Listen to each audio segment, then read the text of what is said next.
Hey guys, I wanted to go live here for just a minute to kind of explain what we're up to this fall. We are in unprecedented times. This summer we've been doing kind of some normal stuff with a digital service. We've been calling it, hey, we have two services, in person and we have it online. But I wanted to share with you what we're doing this fall, and our real goal is to be as faithful as we can be to the vision that God has given us, the responsibility that we have to grow as disciples in the community for our community.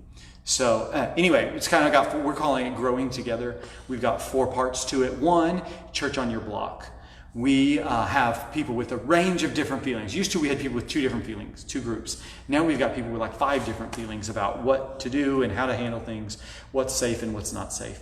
And so rather than continuing to do our in-person service the same way that we've been doing, and then a digital service on the side, we wanted to really lean in to what we're calling Church on Your Block, which is, let me show you real quick. This is a little poster. You're going to see that online.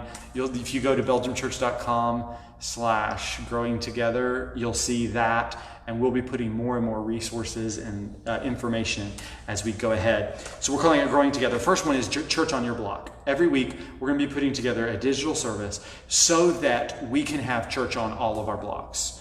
So for some people, that means church on their block with their family. For whatever reason, whether that's caution, whether that's health concerns, or that's just the way things are for right now, might be gathering with family. Some people feel more comfortable having other people from our church in their home, or maybe on their deck or in their driveway.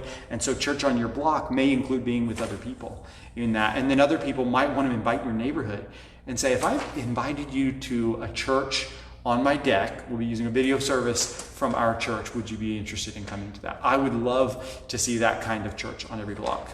So that's Church on Every Block. We're going to do that every week. We've been doing a digital service. I have loved it. We've got some volunteers who help prepare it. We've got a new chat host to just say hello and make sure we feel connected. So we're going to be doing Church on Your Block every week. We will be continuing to post that at a specific time, 10:15 on Sunday morning on Facebook. But we're also going to post it on Saturday night so that if you decide you want to do Church on Your Block on Sunday morning at 9 o'clock, you can do that. Or if you want to do it at 11 o'clock on Sunday, or if you want to do it on Saturday evening, or whatever that is, we want you to be able to do Church on Your Block right where you're at. Second thing is called Celebrate Together every month. We are a people that God has made alive and called together and sent on mission. And we want to gather in person. There are specific reasons that we're not doing that right now, because we're in the middle of a pandemic where there is great loss and a risk to life. And so many people are very cautious, but we still, if we can gather in a safe way, we want to do that. And so weather permitting, we're going to be trying to gather on the first Sunday of every month outdoors. That way it's easier to distance. That way we'll be doing it on the hill on the north side of our building, so that we can celebrate together, celebrate the family that God has made us. So we will still be doing a digital service. So if that's something that hey, this is still what I want to do, we're still going to do that. Church on Your Block every week. But for those that feel comfortable gathering outside, we're going to do that on the hill on the north side of the church on the first Sunday of every month. The third thing that we're going to continue doing, that we've been doing here in the month of August, is group chat Bible studies. We've had 26 adults in group chat Bible studies, mostly on Facebook Messenger and in an app called Marco Polo. I really like the Marco Polo one. That's been super fun for me. And I put a microphone on here, and I didn't even put it on my shirt. So now the audio should be better. That has been super fun. This month, I think we have 6 or 7 different groups of adults. We have been reading Philippians together every week, saying, hey, this is what I'm thinking about, or this is some ways I need you to pray for me to apply this. We've also been doing some check-ins. Hey, what's the best thing that's happened, the worst thing that's happened? And we want to continue doing that, because the Bible tells us that God's word, the seed, in good soil produces good fruit. And so we have been able to see that and lean into that, and we're going to keep doing that. It has built some community. It's allowed people that stay distanced from each other to be close, to pray for each other, to care for each other, and it gets God's word deep into our hearts.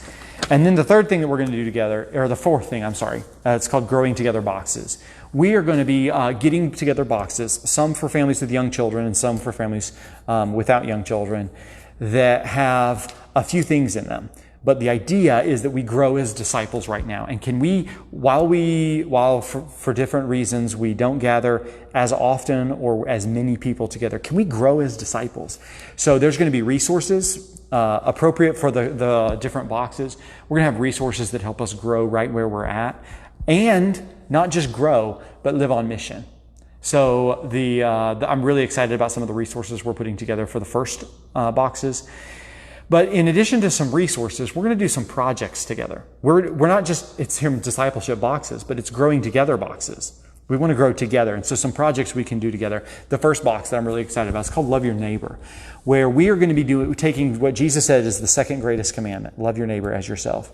We are going to be doing some projects related to defining the names and things we know about our neighbors, and defining what it means when we feel loved, and then how can we put those two things together?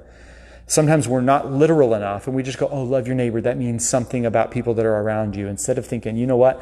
This is my neighbor's name. This is what it means to feel love. Can I put these things together in a way that helps me live on mission? And so I am imagining, and I'm hoping, and I'm praying that these boxes become a really awesome thing for our church to be growing as disciples and living on mission together. Doing these things. So I'm super excited about that. This is our attempt to try and be as faithful as we can be in this season. Not just to try and get through, not just to try and go back to church like it used to be. We would drop everything in a heartbeat and go back to gathering in person like we used to, with coffee and kids class and people enjoying time together after the service. That'd be awesome. But right now, we're not looking at that being a reality this fall. So what does it mean to be faithful, to make the most of this time, to be a blessing to each other and to be a blessing to our community? So we're calling it Growing Together, and I really am excited and hope that you'll join us.